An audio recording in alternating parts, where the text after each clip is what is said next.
Welcome to Repeatable Revenue, a show for online entrepreneurs, remote business builders, and those that are aspiring to be.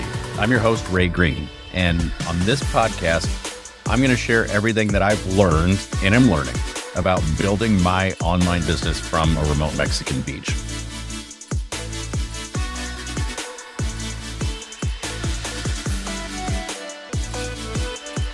Hey everyone, I'm really excited to introduce you to today's guest, Marcus Chan.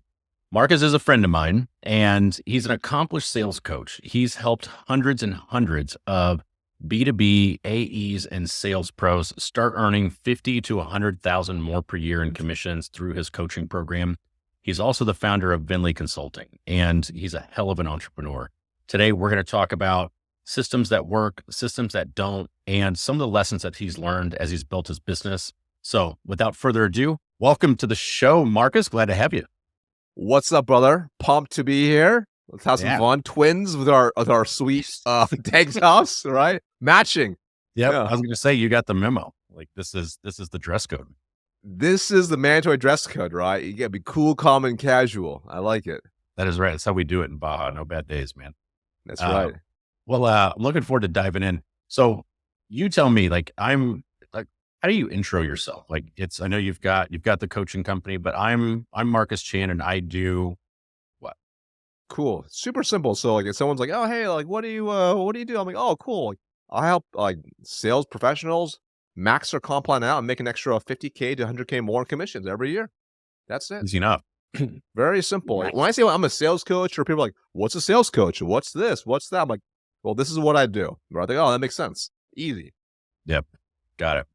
But you do the coaching. You've got your coaching business. And for anybody listening, you should know Marcus and I have been friends for a few years. And and you've been a huge help. It's really cool because as I'm building my business, you're a few steps ahead of me all the time. So I get to ping you and say, hey, what do you think of X, Y, Z? And you're like, yeah, I made this mistake.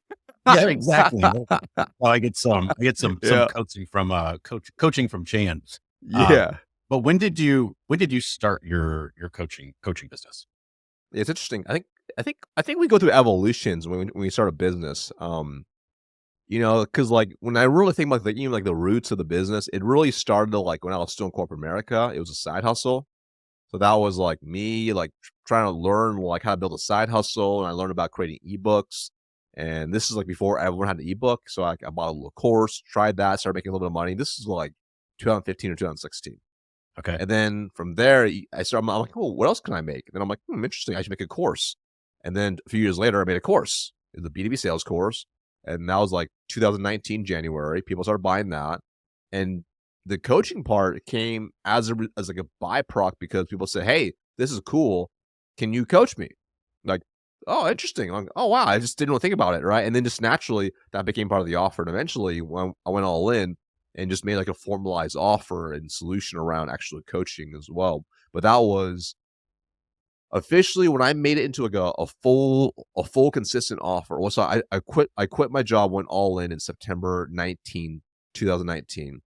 Okay. And then the basically probably the version of the program I'm running now, or closest version to it, where it was a killer offer all across the board, was August 2020 by the time I got to the offer. Got it. So it's been over 2 years now. Yeah. What made you, and so you've crushed it during that time. It's been really cool to watch your growth. What led you to leave the corporate space? Because you had a phenomenal career there too. And you were, I know you were promoted to think something 7 times in 7 years. So that trajectory was going up. Why get off that ladder? I think it's interesting. I think you get to a point where you kind of realize what's next, right? And I remember my last couple of years, I was having a lot of success. I was one of the youngest directors in the company. And it was actually, I got promoted. It's actually, if you broke the numbers down, it's actually 12 times in 8 years. But I say 10 out of 10 because it sounds better. 10 times 10 years sounds better, but it is what it is. But besides that point, you get to a point where you're cool, this is a cool life, I'm making tons of money, I'm riding corporate jets, I'm hanging out, I'm hitting President's Club, I'm running big team. It's a lot of fun. I've actually a lot of power as well. I had a massive team.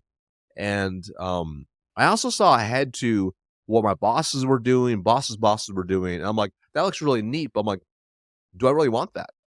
And in that role I was in a hotel room about 100 nights a year.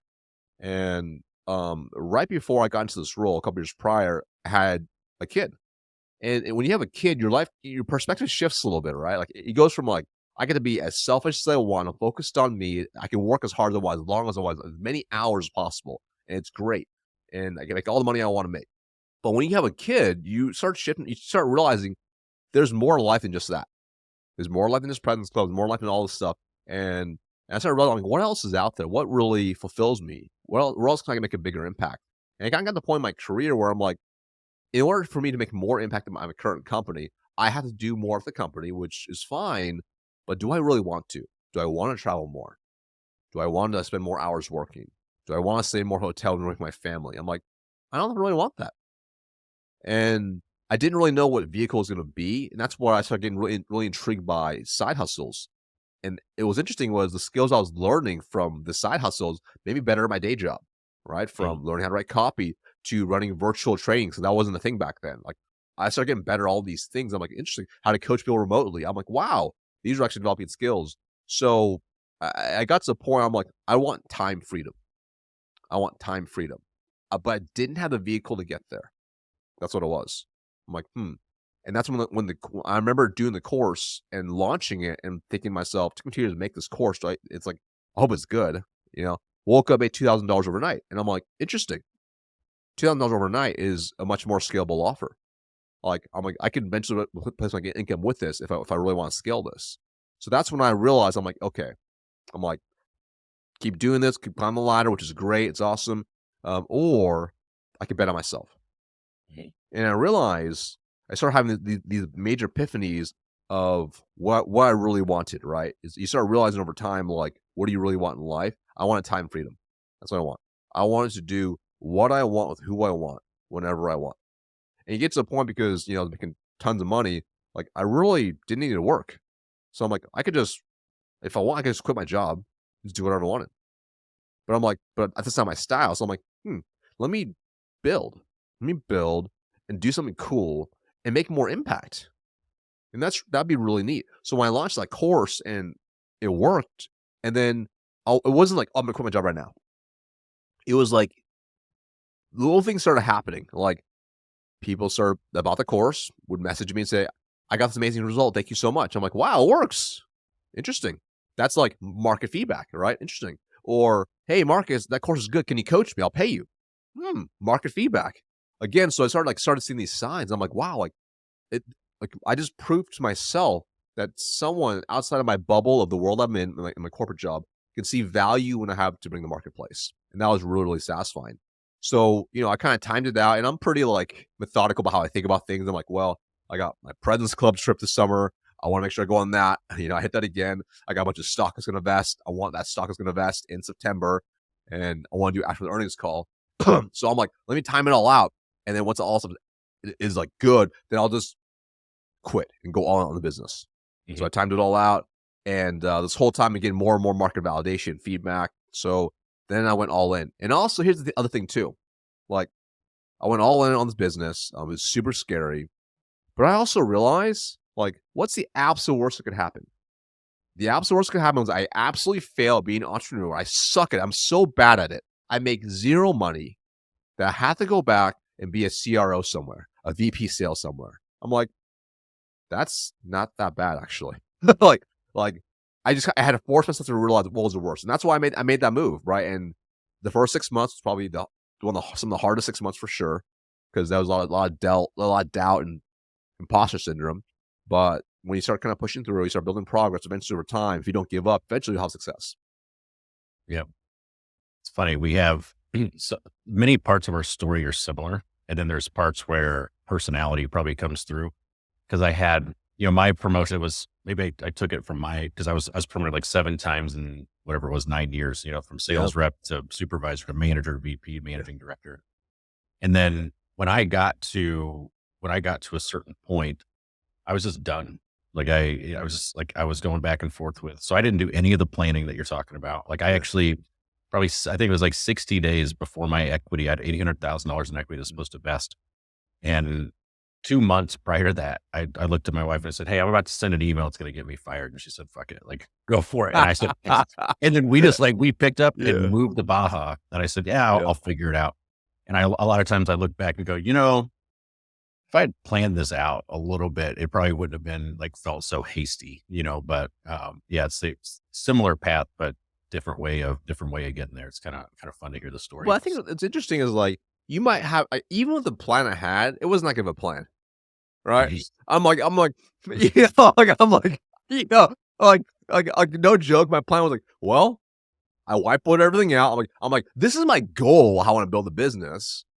Now, how do I do it? I'm like, all right, like day one, let me just start posting online.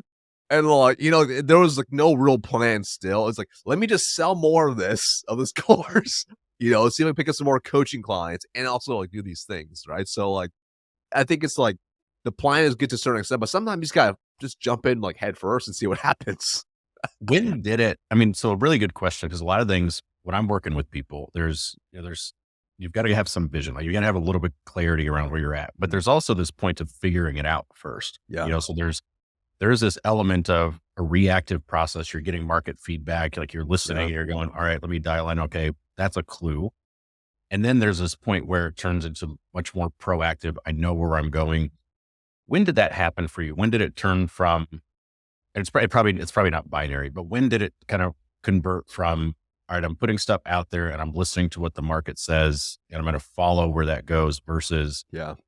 I know where I'm going right now because you're very clear about that now. You're very systematized. Was there a time that it flipped? It's an evolution, right? It's like, so I remember like, and I think you'll appreciate this. When everyone wants to be an entrepreneur, but they don't realize like, because you have freedom of choice, that's also the issue. You have freedom of choice. And I Yeah. remember like starting, and I'm like, oh man, like first couple weeks, I'm working my ass off. I feel like, and after like a couple weeks, my wife's like, "How's it been so far?" I'm like, I have no idea. I'm like, I don't know what I've been doing. Like, I'm looking, I'm like, what the hell have I been doing these last couple of weeks? Like, I feel like I've been very busy. And I realized I didn't have some of the things that I used to have in place. It's basically like I didn't have a calendar or structure, a Google Calendar. I didn't have like a to-do list. I didn't like have anything. So I was just busy.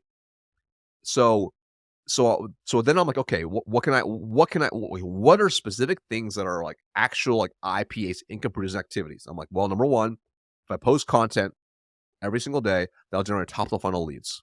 Okay, so I should keep doing that. All right, so I'm like, I should write content. I should definitely do that. I'm like, I know that. Then I'm like, I also need people to my conversion mechanism at the time was opt in to like a 3 or 4 email sequence to do a buy a course on a sales page. So I'm like, I need to get more opt in. So I'm gonna create content and drive people to that. So I started doing that, but it wasn't going at the rate I really wanted to. So I'm like, what else could I do? And one of the courses I bought years ago, and how I even bought the course, and I was going through just some of the modules of different traffic sources. So I'm like, it's probably a traffic issue I need to have. And one of the people did webinars. I'm like, oh, that makes sense. I should do webinar. I'm like, I should start doing webinars. So I started doing live webinars, and I didn't know how it was gonna go, but I'm like, but people wanted to opt into webinars. I'm like, interesting. So I'm like, here's a webinar on how to do this cool thing without the big prop. So started like promoting that, and that was really interesting because I started getting people to opt in. I'm like, the leads came much faster now. I'm like, oh wow, more leads opting in, and then I had to go on the webinar, teach and do a pitch. And I remember like my first time doing it, it didn't go very well.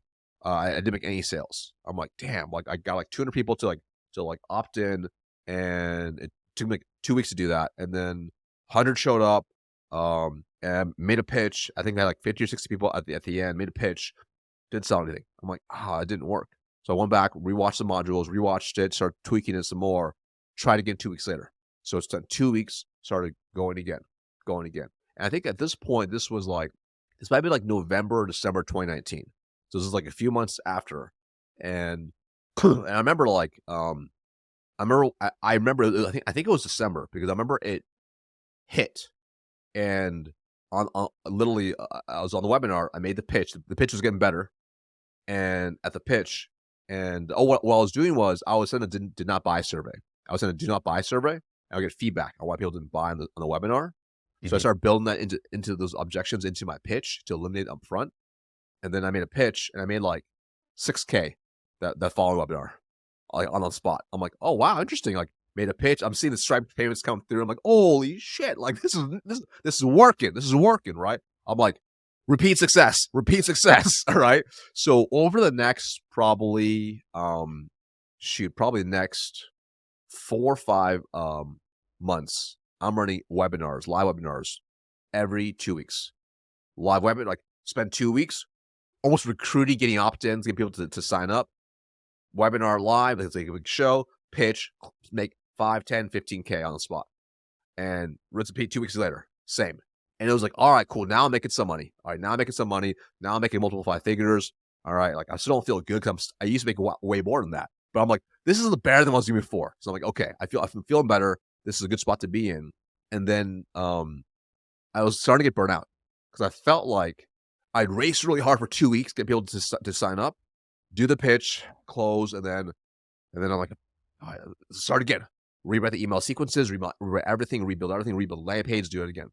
So during this whole time, and this is around November timeframe, when I was trying to improve my copy as well, I had also bought like some low ticket product called Modern Day Copy by Dan Henry, and I was really impressed by the trading. I was like, really, really, really impressed. I actually got on a sales call with their team at the time. Didn't buy the program. It's called Sold Out Courses, right? I'm like, didn't buy. And then went at this point, still didn't get help, right? Just tried to do it on my own. So this is probably February, March, and I'm like 2020. I'm like, I'm getting like worn out. I'm like, I don't know if I can keep doing this.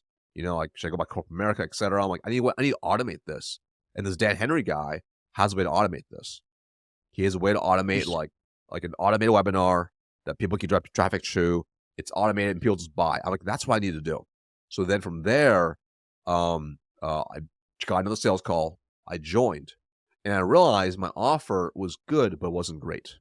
And then from there, I'm like, I had clarity now. I had improved the offer. I had to build a back end, and I started working my ass off doing all these things. And at this point, I actually had clarity because I actually got help.